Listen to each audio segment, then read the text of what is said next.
So I woke up this morning, picked up the Washington Post, and the headline read, "Trump takes power." I don't think so. Here's the power. Here's the majority of America right here. We are the majority. New president vows to end American carnage. Mr. Trump, we are here to vow to end the Trump carnage.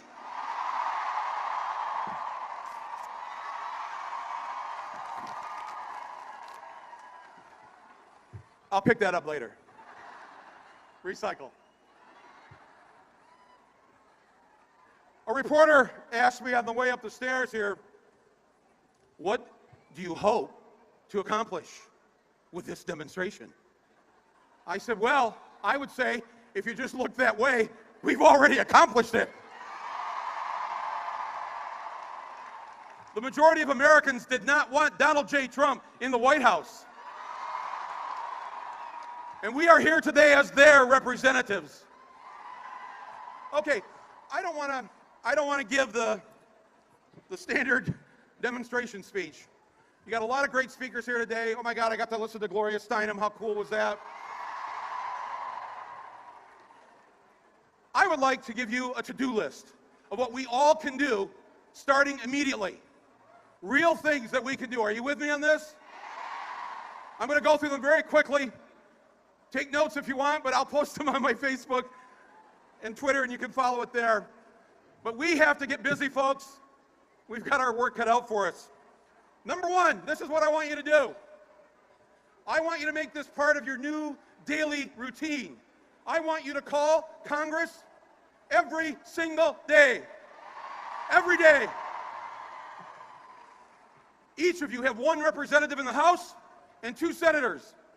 They have a phone number. I'm going to give you that number right now. Are you ready? It's easy to remember. 202-225-3121. Can you repeat that with me? Ready? 202-225-3121. Now you do it. Go. What are we going to do with that number? When are we going to call them? Every day. That's right. Every day. It's so easy, my friends. If you're watching this at home, there's a human being that answers the phone. They pick it up. Even if you don't know who your member of Congress is, just give them your zip code.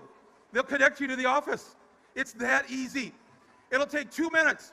Each day, I and others are going to be posting things for you to call Congress to do. On Monday, call them and tell your senators, and you get them at the same number, we do not accept Betsy DeVos as our Secretary of Education.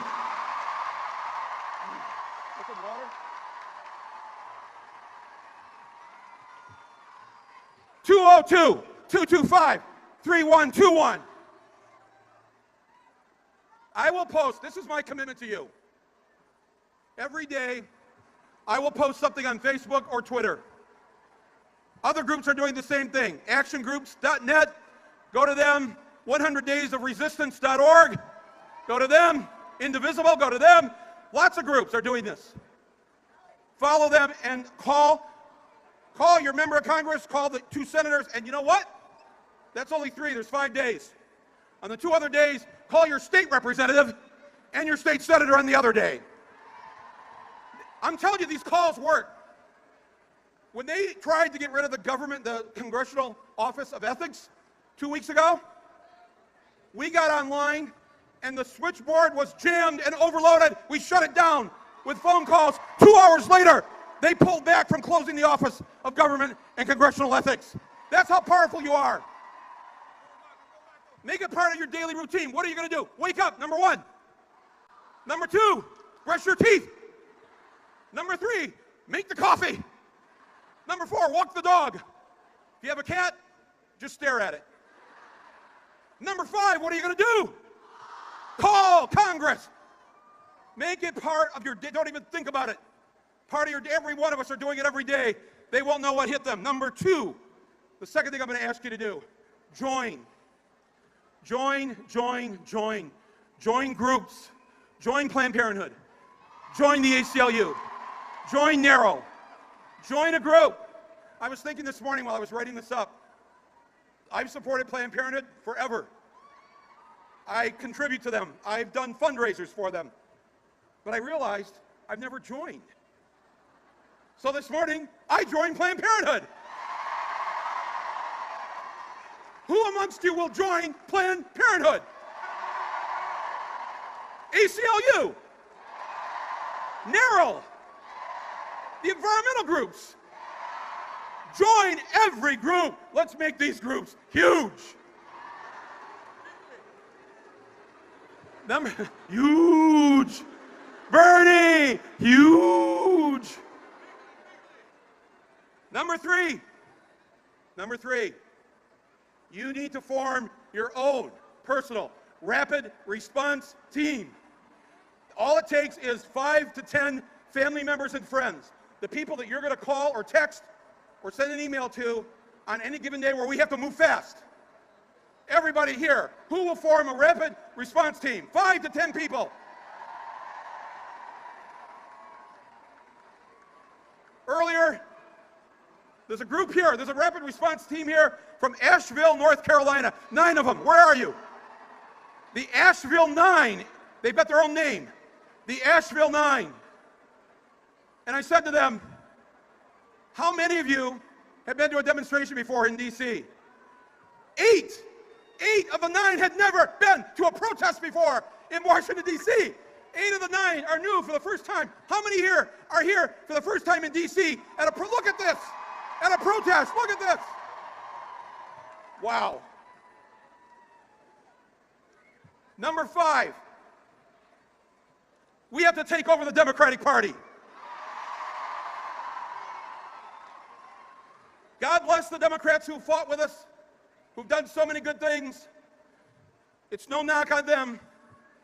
But if you were coaching the women's basketball team, twice in 16 years, my friends, we've won and then lost. We've let this happen twice now in 16 years, where we win the White House, but they walk through the door. Are you gonna let this happen again in your lifetime? I'm not. I'm sorry, but the old guard of the Democratic Party has to go. It has to go. We need new leadership. We need young leadership. We need women leadership. We need people of color. We need gay and lesbian and bisexual and transgender. I support Keith Ellison as the new DNC chair. He is a great organizer and our only Muslim member of Congress. Number 6, to you from the blue states and the blue cities, don't feel alone. You have a job to do.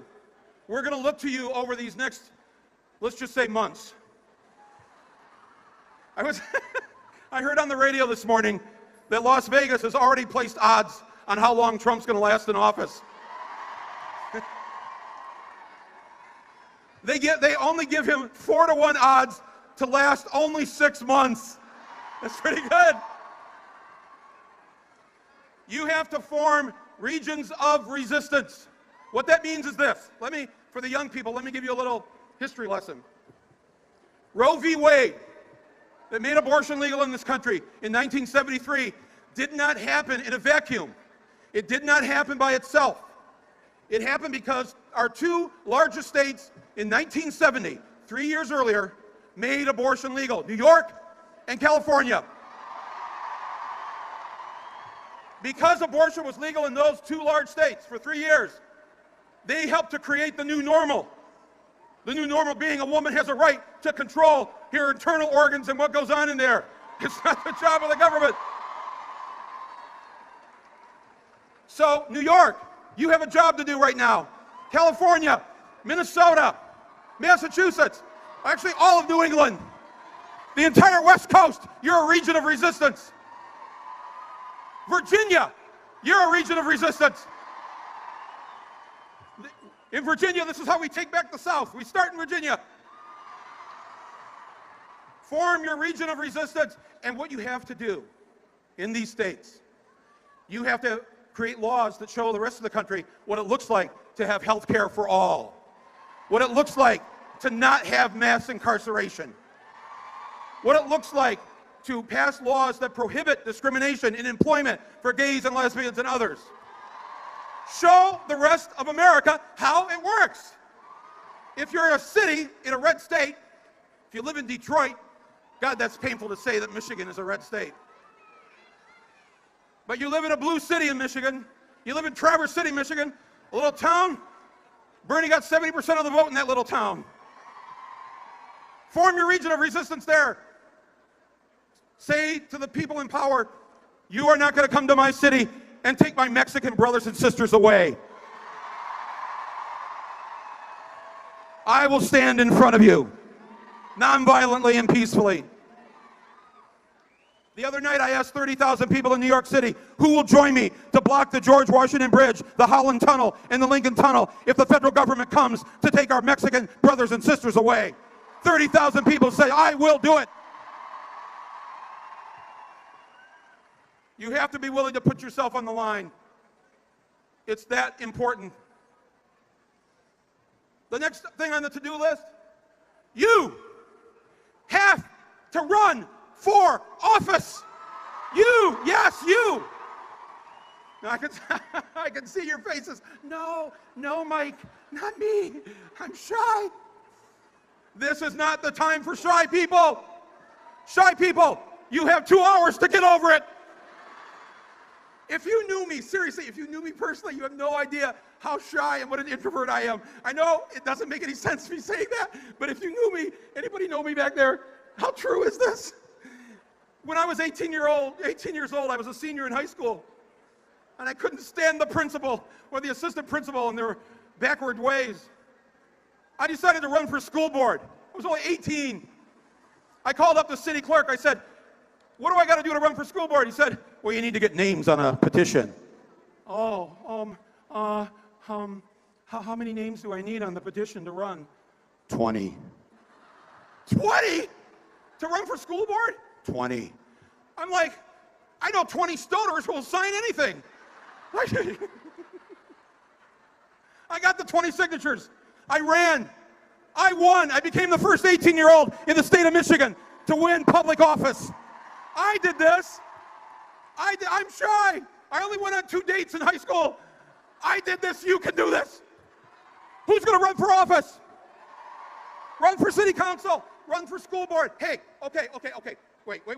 Shy people, there is an office for you. Precinct delegate. Run for precinct delegate. You only have to go to the county convention once a year. Who's going to run for precinct delegate?